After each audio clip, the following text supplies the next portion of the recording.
Assalamualaikum warahmatullahi wabarakatuh. Perkenalkan, nama saya Selviatun Hasanah dari kelas 11 Biologi 1. Dan di sini saya akan mempresentasikan tentang sistem pencernaan. Sistem pencernaan yang dimulai dari kofum oris sampai ke anus. Yang pertama yaitu kofum oris atau mulut. Kofum oris atau mulut termasuk pencernaan mekanik dan kimiawi. Dan juga di kofum oris terdapat gigi, lidah, dan saliva.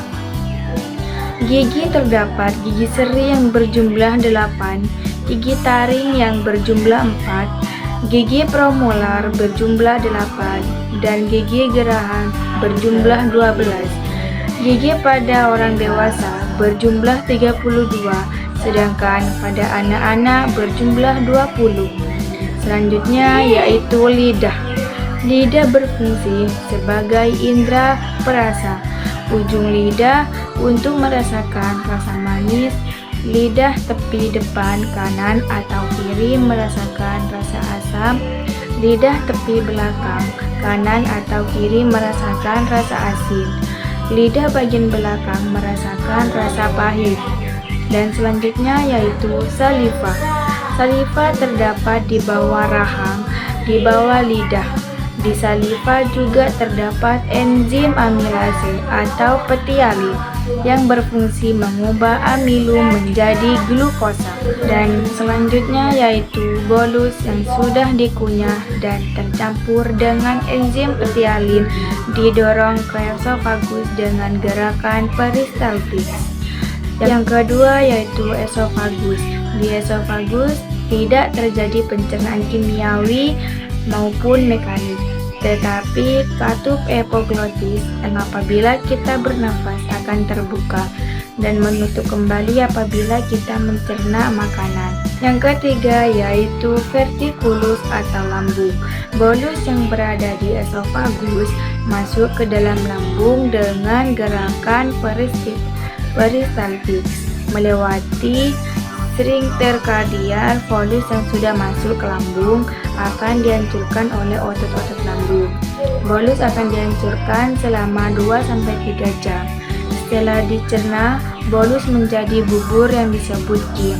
Kemudian, kim dengan gerakan peristaltik masuk ke pilorus melewati sphincter pilorus ke usus halus. Enzim yang terdapat di lambung yaitu enzim pepsin gunanya mengubah protein menjadi pepton. Renin mengubah pengumpalan protein susu atau kasein.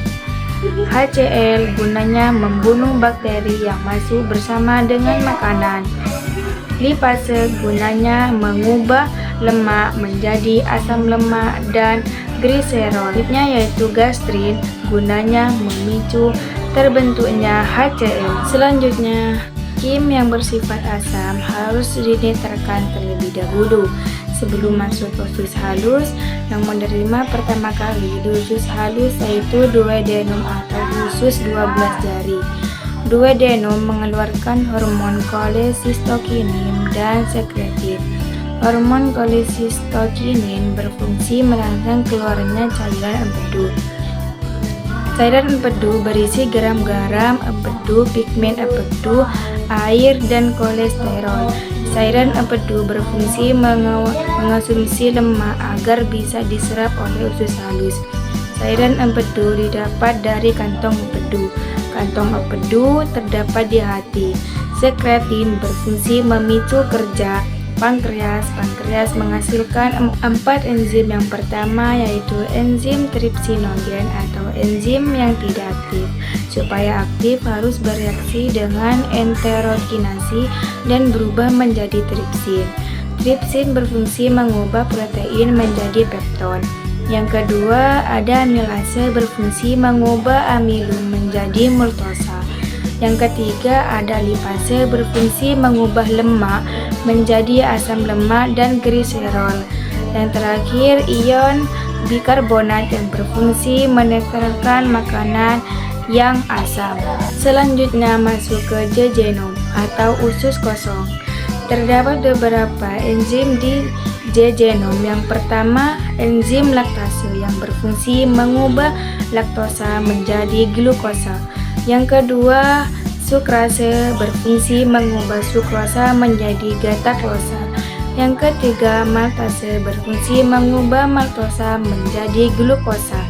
Yang keempat, lipase berfungsi mengubah lemak menjadi asam lemak dan gliserol.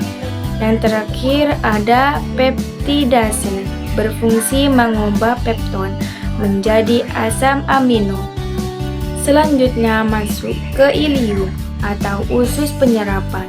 Terdapat jontot-jontot halus atau villi yang berubah benang-benang halus atau pembuluh darah, berperan untuk proses penyerapan makanan yang mengandung glukosa, asam amino, dan vitamin yang larut dalam air. Dapat diserap langsung oleh villi yang akan dibawa ke hati melalui vena porta hepatica untuk dinetralkan racunnya dan kemudian diedarkan melalui arteri porta hepatica ke seluruh tubuh. Sedangkan asam lemak, gliserol, dan vitamin tidak larut air harus bereaksi dulu dengan cairan empedu. Baru villi bisa menyerapkan, tapi tidak diedarkan ke seluruh tubuh, melainkan hanya diedarkan ke pembuluh darah, getah benih, atau limfa. Selanjutnya, sisa-sisa makanan yang tidak bisa diserap oleh usus halus masuk ke kolon atau usus besar, dibantu oleh bakteri Escherichia coli menjadi feses. Kolon terbagi menjadi 3 bagian, yaitu kolon ascendens yaitu naik, kolon transversum yaitu datar, dan kolon descendens yaitu turun. Selanjutnya, feses dengan gerakan peristaltik masuk ke rektum. Saat feses berada di rektum, kita merasakan rangsangan gastrolik. Gastrolik bertahan 1 kali 24 jam. Jika sudah 1 kali 24 jam dan lambung sudah terisi kembali, otomatis feses yang ada di rektum didorong ke anus. Di anus terdapat otot polos dan otot lurik yang akan membuka dan mengeluarkan feses. Sekian presentasi dari saya. Mohon maaf jika ada kekurangan. Assalamualaikum warahmatullahi wabarakatuh.